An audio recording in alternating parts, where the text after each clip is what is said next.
बऱ्याच जणांना वाटतं टी परमिट गाडी घेतली म्हणजे आपला धंदा सेट झाला, टेन्शन नाही, मस्त बुकिंगा मारायच्या. भावांनो, पण रिअल लाईफ मध्ये ना ड्रायव्हरला किती संघर्ष करावा लागतो ना, हे फक्त ड्रायव्हरलाच माहिती. जोपर्यंत तुम्ही ड्रायव्हिंग फील्ड मध्ये येणार नाही तोपर्यंत तुम्हाला कळणार नाही की याच्यामध्ये किती त्रास आहे. रस्त्यावरती उतरल्याच्या नंतर किती लोक काय काय बोलताना, दिवसभरामध्ये किती लोकांच्या शिव्या खावा लागतात आपली चुकी नसताना सुद्धा, हे फक्त ड्रायव्हरलाच माहिती मित्रांनो. आता मी काही मिनिटापूर्वी एक रील बघितली, तर ओला उबर चालवणाऱ्या एका व्यक्तीने हॉर्न दिलं टी परमिट गाडीवाल्यांनी, तर प्रायव्हेट गाडीवाला आला आणि त्याची गच्ची गिच्ची पकडली, फुल त्याला शिव्या देऊ राहिला. सोशल मीडियावरती आता व्हिडिओ बघितला. म्हणजे लोकांची मानसिकता इतकी बेकार ना, टी परमिट गाडी बघितल्याच्या नंतर लोकांच्या अंगात एवढी ताकद काय येते मला हेच कळत नाही. परमिट गाडीवाल्यांच्या अंगात ताकद नाही का यार? ते नडू शकत नाही का? काय प्रॉब्लेम काय राहतो यार? टी परमिट गाडीवाल्याला तुम्ही एवढं खालच्या थराला का समजता?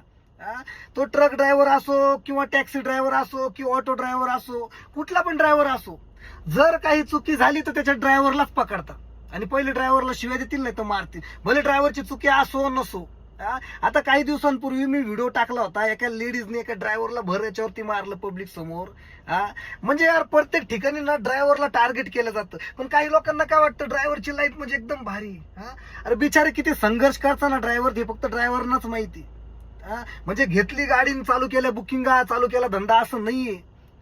कुठल्या पॉइंटला गेलं तर त्याला गाडी भरू देणार नाही कधी, किंवा कुठं बुकिंग उचलू देणार नाही. भरपूर प्रॉब्लेम आहे यार.